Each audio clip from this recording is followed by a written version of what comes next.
All right. Hey, everybody. I'm here again with Tate from Bromac Reliability. And I always love talking with Tate. This is one of the highest responses we get.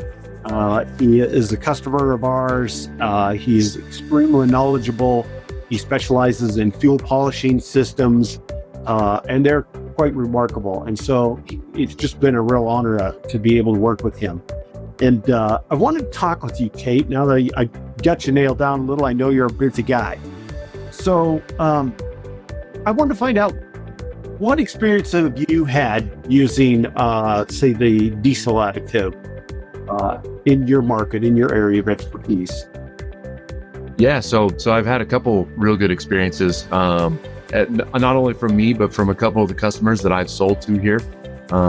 Man, one of the first ones is just a buddy that I kind of got on it as soon as I started using it, and it was goose hunting season when he started using it, and it was a cold day out there. Him and his buddies were hunting. They were out in the field. They parked their trucks at well before sunup. They set up all their decoys, and it's cold morning, and it got some geese that day. Had some luck, and then they went to get out of there, and both of his buddies' trucks wouldn't start. They made it halfway across the field and shut off, and his kept running.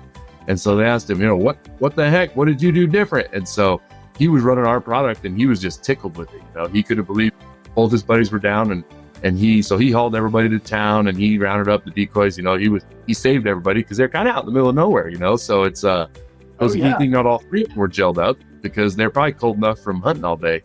Yeah. So nobody wants to be stranded when you're in that situation. You need some heat, you need your equipment to work. Yeah. Well, it is. So, yeah, it is absolutely great anti-gel, man. My customers love it. My buddies love it. I love it. It kept me from gelling up. Now I think the first thing that I noticed in my personal truck, I've got an F-250 Power Stroke, and I started running it as soon as we kind of started doing business together. And man, I just had awesome results. Right away, I could tell a difference in like the sound of my injectors. Really, I felt like my fuel system seemed to quiet down a little bit, and it seemed like my truck would spool up and get through that lag, a little quicker, a little easier. And the longer I've been running it, I feel like the quieter it's gotten and the better it sounds, and it's just been real smooth. And then a big failure point that everybody knows about the 6.7 Power Strokes is the CP4 fuel pump that's on them, and the American diesel on our market doesn't have quite as good of lubricity standards as other parts of the world. And so running that, I have some peace of mind, because I've seen the HFRR test results. I know that it improves lubricity in my system, and I'm just not as worried about that pump. It's a $10,000 failure on these trucks, and man, that's not something I want to have to do, is have the downtime of the truck and have to replace that and the injectors and everything else that it takes out when it goes. So I love having the peace of mind. Every time I fill up, I put some lubrication in there with it via your products, and it's and I love that. That's been great.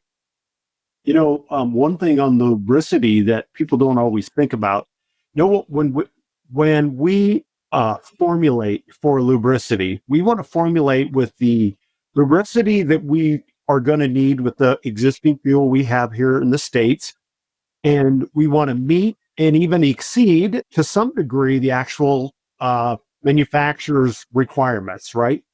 And usually that takes 15%, 20%, depending on the blend and depending on that particular fuel mix. But it could take more, but generally it's around that. We average 20 to 25% increase in lubricity. Now, recently I heard some talk about an additive that was adding like 40% lubricity. The problem with that is, like with anything else, too much of a good thing is not always a good thing. And lubricity agents are one of those things. They can also be corrosive when they're overused, right? And so you're not only spending money for something that you don't need, but you actually are going the opposite way with it, simply because you're doing that. So what we want to do is find a balance. A lot of your additives show no result in legitimate HFRR testing, not something somebody's doing with a machine in their garage, right? That's not true lubricity. although a lot of people believe it, it's not true.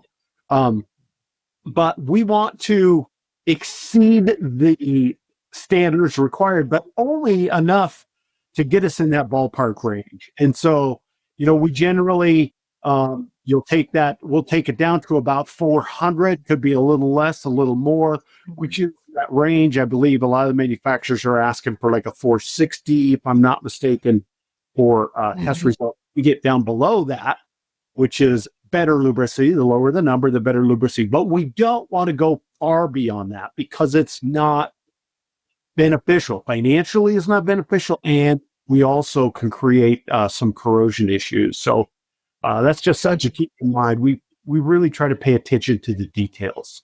Yeah. It's interesting. You talked about, the validity of the testing, because a lot of these videos go viral and look like amazing products and stuff. But, when we talk about HFRR, that's high frequency reciprocating rig, and it's a very standardized test that's done in a laboratory. If you read the pages, that outline the procedure for the test, I mean, it's pages and pages long. You got to have exact hardnesses of steel. You got to have exact bearing hardnesses. You got to have all these controls in place so that you can get results that you can actually, put some validity to. So you got to remove a lot of variables, and that's what they do in these labs. And so when you're looking at additives, you want to look at the lab testing and not the YouTube videos that are out there, popping up. Yeah. And one of the things they do is what they call a round robin. When they were initially, the low sulfur came out, they were doing a round robin in the labs, meaning they had a series of different tests. They were checking lubricity, but it's got to be repeatable. And it's got to be repeatable in Florida, and it's got to be in Alaska, and it's got to be overseas. It's got to be a test that's accurate no matter where it's being used, even if there's high humidity, low humidity, hot temperature, cold temperature. It's got to be repeatable. And so a lot of tests are eliminated because it's not repeatable or a balanced test. And the lubricity was really, really difficult to come up with that. And then they've also got what they call the BOCL, ball and cylinder lubrication evaluation, lubricity evaluation. Yep.